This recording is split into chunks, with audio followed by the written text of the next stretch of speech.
Notre débat RSE aujourd'hui porte sur l'économie circulaire. Est-elle la clé de la transition énergétique et écologique d'ailleurs tout court? Pour en parler en plateau, j'accueille tout de suite Raphaël Mavigné qui est cofondateur de Circulaire. Bonjour. Bonjour. Et Thomas Parouti, notre habitué chroniqueur presque. Bonjour mesdames. Fondateur de l'agence Mieux. Bienvenue à tous les deux. Merci beaucoup d'être avec nous en plateau.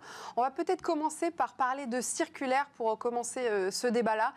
Pouvez-vous nous présenter ce projet, j'allais dire, à la base? C'est parti d'un voyage?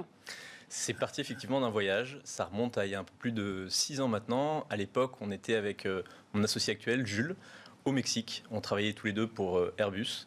Et grosse quête de sens. Donc on a décidé de quitter notre emploi et de partir faire un tour du monde, le premier tour du monde de l'économie circulaire. Donc on est rentré en France, on a levé des fonds et on est parti 17 mois dans 22 pays à la rencontre de 150 entrepreneuses et entrepreneurs dans l'économie circulaire. Et en rentrant, on a créé Circulaire, qui est passé d'une association à une entreprise. Et aujourd'hui, notre cœur de métier, c'est de faire le pont entre 600 solutions un peu partout dans le monde et les grandes entreprises françaises. Thomas, vous connaissiez Circulaire? Bien sûr, super start-up, vrai impact. Enfin, ils apportent plein de solutions, ils mettent en relation les grands groupes, les start-up ou des projets qui ne sont pas connus parce qu'ils sont à l'autre bout du monde. Et l'économie circulaire est un enjeu extrêmement important pour les grandes entreprises, pour toutes les entreprises. Je rappelle juste que les déchets en France, c'est 8% sont générés par les foyers français, 92% par les entreprises, et là-dedans il y a 70 points pour le BTP.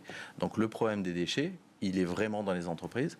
Et donc, du coup, tous ces déchets peuvent se transformer en nouvelles matières premières, ou matières premières secondaires. Et donc, c'est essentiel d'avoir des acteurs comme Circulaire pour accélérer cette transition et accélérer l'économie circulaire.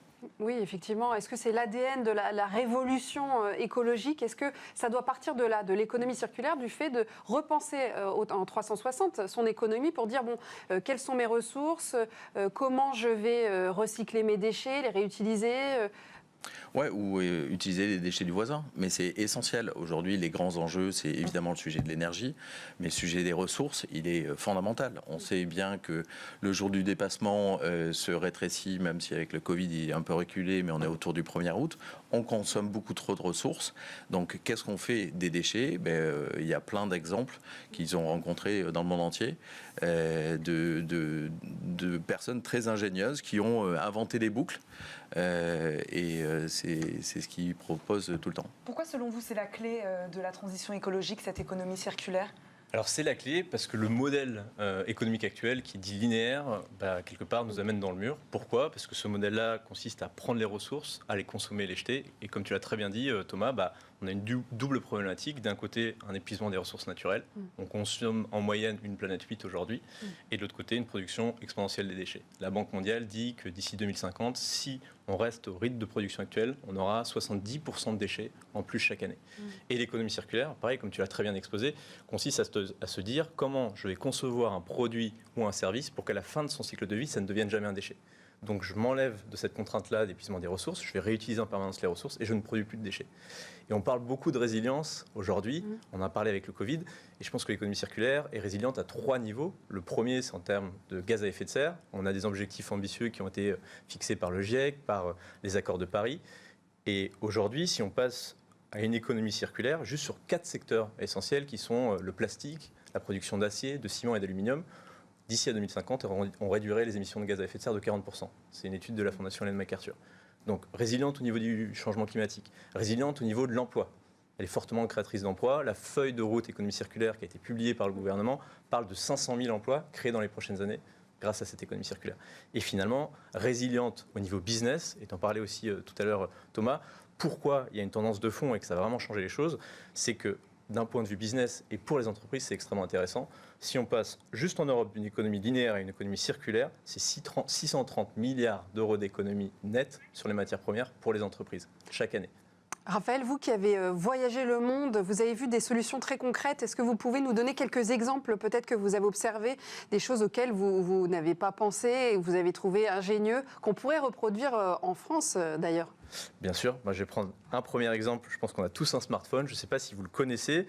Ce téléphone portable s'appelle Fairphone. Alors, il y a quelques années, l'espérance de vie d'un téléphone portable, c'était 4-5 ans. Aujourd'hui, ça a été divisé par 2. Pourquoi ? à cause de la thématique de l'obsolescence programmée. On design les téléphones pour qu'ils aient une durée de vie réduite. Et il y a un entrepreneur hollandais qui est le fondateur de Fairphone qui a décidé de construire un téléphone 100% modulable et réparable. Donc si jamais je casse mon écran, je peux le réparer moi-même. Si jamais une nouvelle caméra sort, je peux acheter la caméra, le remplacer et renvoyer l'ancienne caméra Fairphone.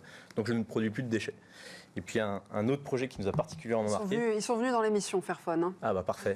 On les a reçus. Le monde est petit. Et un autre projet et qui je pense est vraiment important. Aujourd'hui on a une grosse problématique, celle dont on parle le plus, c'est le plastique. On sait qu'il est recyclable. Mais il y a des petits plastiques à usage unique qui sont compliqués à recycler, à revaloriser. Et il y a une entreprise en Indonésie qui s'appelle Evoware qui a créé des plastiques, des bioplastiques à partir d'algues qui vont pouvoir se biodégrader dans l'environnement en ramenant des nutriments nutritifs si jamais ça part dans les océans. Et depuis qu'elle a été créée, c'est 15 millions de plastiques à usage unique qui ont été évités. Donc voilà, c'est plein de petites solutions comme ça, comme tu le disais. Et ça existe sur tous les secteurs. C'est-à-dire que là, on parlait de bioplastique et sur le secteur de l'habillement, il y a une marque comme Opal qui fait des t-shirts à partir de t-shirts recyclés. Dans la tech, on parle de Fairphone qui est une très belle expérience et qui démontre que les gros peuvent faire différemment. Mais dans la tech, par exemple, il y a une entreprise comme Lexmark qui s'est engagée à mettre au feu 0% de ses cartouches. Donc ça veut dire qu'ils récupèrent toutes les cartouches d'impression qui partent dans toutes les entreprises.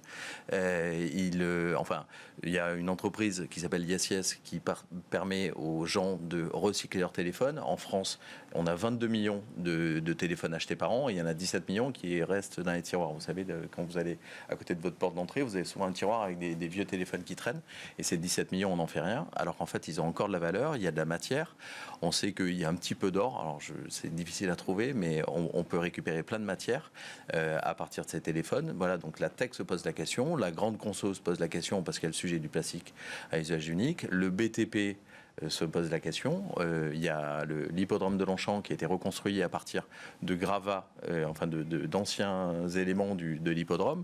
Bouygues a récupéré 10 000 mètres carrés de parquet il n'y a pas très longtemps pour un grand chantier dans le Nord. Et donc, ils évitent de couper 200 arbres de 135 ans. Et donc, voilà, l'économie circulaire, elle est partout. Et ce qui est intéressant pour les entreprises, c'est que c'est une économie. C'est-à-dire, typiquement, l'histoire du parquet, je vais éviter de couper des arbres, mais d'acheter du parquet neuf en récupérant du parquet qui peut être réutilisé. Voilà, donc l'économie circulaire, elle est vraie dans tous les secteurs d'activité et c'est une tendance très très forte et totalement nécessaire par rapport à notre problème de ressources où on voit bien que dans quelques années, il n'y aura plus les ressources nécessaires pour continuer à fabriquer des super téléphones, des écrans, des éoliennes, etc. Mais par quoi doivent-elles commencer les entreprises pour justement intégrer l'économie circulaire dans leur activité? C'est quoi la base, le début, le commencement pour elles, si vous deviez donner un conseil? C'est une très bonne question. On s'est pas mal rapproché d'entreprises qui ont réussi leur transition, en tout cas qui sont assez en avance sur ces sujets-là, notamment Interface, qui est le leader des dalles de moquette éco-conçues, qui a fait 450 millions d'euros d'économies grâce à l'économie circulaire, Patagonia, qui est un expert dans le textile sur ce sujet. Et à chaque fois, on se rend compte qu'il y a 3 étapes clés.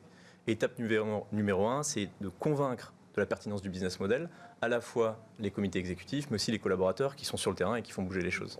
Étape 2, on ne va pas transformer un grand groupe du jour au lendemain. Par contre, on peut identifier une problématique précise sur laquelle on peut apporter des solutions. Un levier d'action. Exactement. Et mettre en place une solution opérationnelle assez rapidement pour montrer que ça marche, qu'il y a un impact environnemental et une rentabilité économique pour que ce soit périn dans le long terme. Et la 3e étape, et Thomas t'en parlera bien mieux que moi, c'est comment je communique en interne dessus pour sensibiliser d'autres personnes, convaincre d'autres personnes et lancer d'autres projets et rentrer dans cette boucle vertueuse. Et le sujet de la communication va être extrêmement important. Et du coup, Thomas, je te laisse un peu en parler. Quelques secondes pour réagir, Thomas. C'est clair que entre guillemets, le storytelling de l'économie circulaire est extrêmement important. Si on dit à un enfant, ta trottinette a été fabriquée avec un bout d'aile, parce qu'il s'avère que Airbus et Suez ont créé une joint venture pour démonter les avions. Si on dit à un enfant, ta trottinette a été fabriquée avec un bout d'aile d'avion, il va sauter 2 fois plus loin. Et il y a plein de belles histoires comme ça dans l'économie circulaire. Et c'est vrai que le sujet de la communication dans l'économie circulaire est important parce que c'est en fait assez simple. Hein. On fait des bouteilles en plastique avec des bouteilles en plastique, etc. Enfin, ou on fait des polaires, des trucs comme ça. Donc c'est simple et c'est souvent des belles histoires parce que c'est juste une intelligence de la boucle qui vient de la nature, la biodiversité, des forêts. Enfin, on n'a rien inventé, mais c'est toujours des belles histoires. Merci beaucoup à tous les deux d'avoir débattu l'économie circulaire aujourd'hui. On a vu que c'était une des clés, en tout cas, de la transition écologique. Merci beaucoup. On passe à la bonne idée du jour.